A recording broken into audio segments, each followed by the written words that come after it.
Welcome back. Welcome back. It's your boy Dewan Hoddles. It is Wednesday over here where I'm at. I hope everybody's enjoying their day. Not too sure why this car isn't going. I gotta stop. Okay, what is going on here? Um,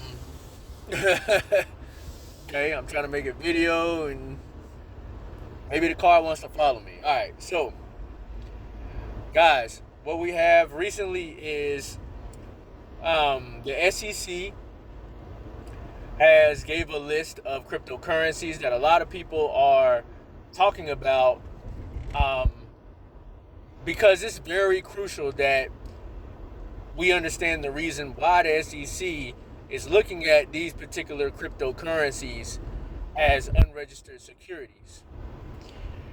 And unregistered security is something that has been issued with the expectation for a return, with investors buying it and expecting a return from the work of others.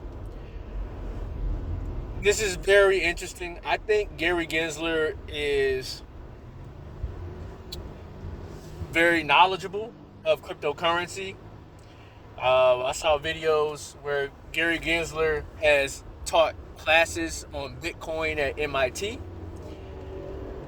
I think that his knowledge of the cryptocurrency industry and mainly Bitcoin is it rivals many people that are in this market and many influencers who I feel personally haven't really took the time out to understand the foundation of Bitcoin and what its purpose is.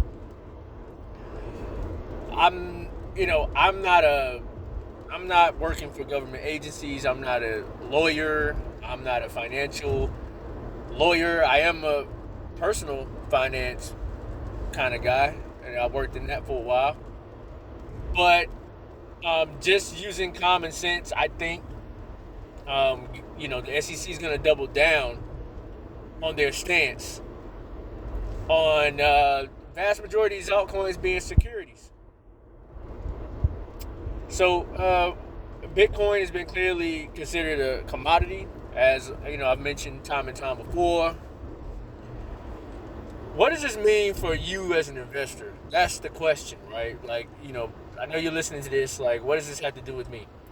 Well, if you're putting a lot of your hard-earned money into unregistered securities that's deemed by the U.S., you understand that there's a level of hostility towards it. And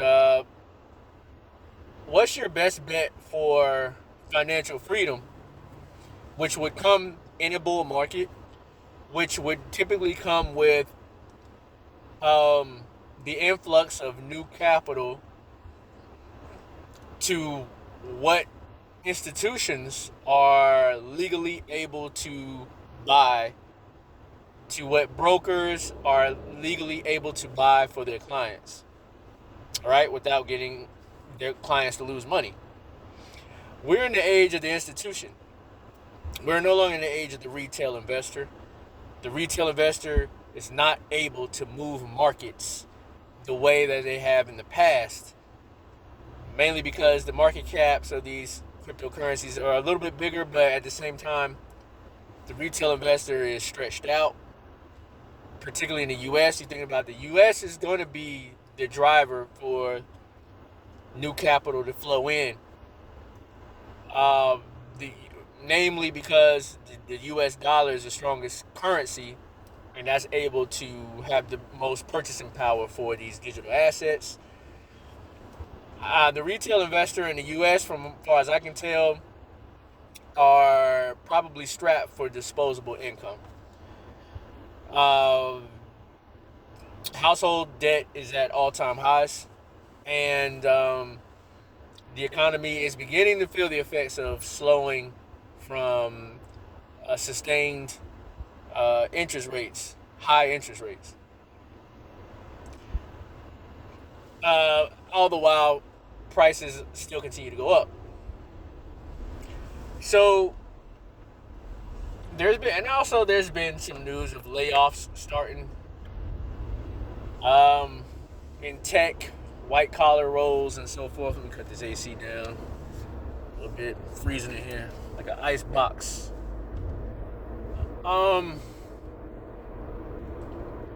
So this is how it affects the investor. Now the investor may say, hey, you know what? There's a whole different market out there. There's a whole world of other investors in other countries that are, also looking to be market makers and participants of this market.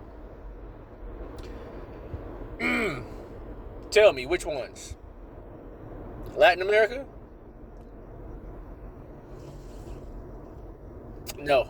Latin America, I tell you this. In my time in Mexico, I want to say there's probably only, I say every person, every driver I had, every person I met, I asked them about what is, if they know what cryptocurrency or they may have heard of cryptocurrency, but I asked them what Bitcoin is. They don't know what Bitcoin is. El Salvadorans know what it is, of course. But Mexico is a very big country, and those people don't, in that city where I stayed in, Mexico City, they did not know what Bitcoin was. So I'm pretty sure they wouldn't even know what an altcoin is.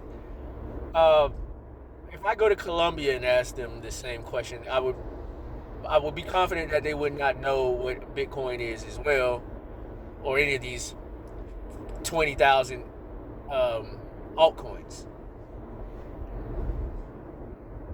You look at Europe, their crypto regulations are much more stern.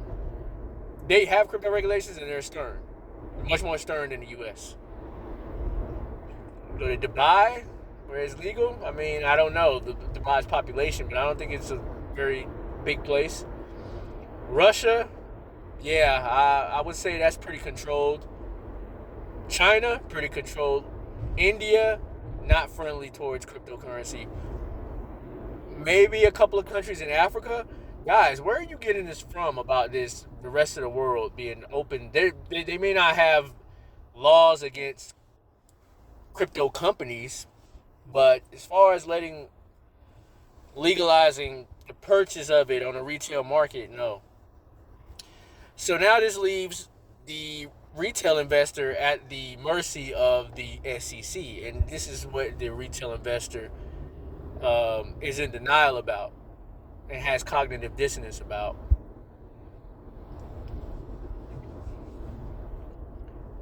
And if these crypto companies or these altcoins are not able to register, or they're choosing not to register, then they will just be met with pretty much sustained hostility, as exchanges will be forced to delist them, or exchanges will be forced to go overseas to other countries.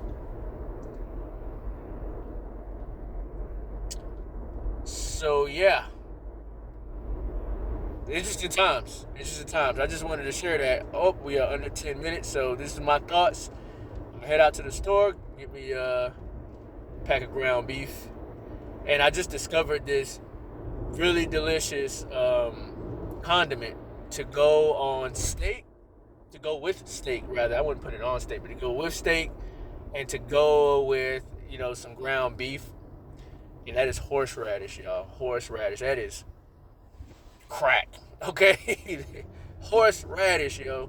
Don't get it. They got versions that's extra spicy. Don't do that. Just regular horseradish, man, is so tasty. Just a little bit, though.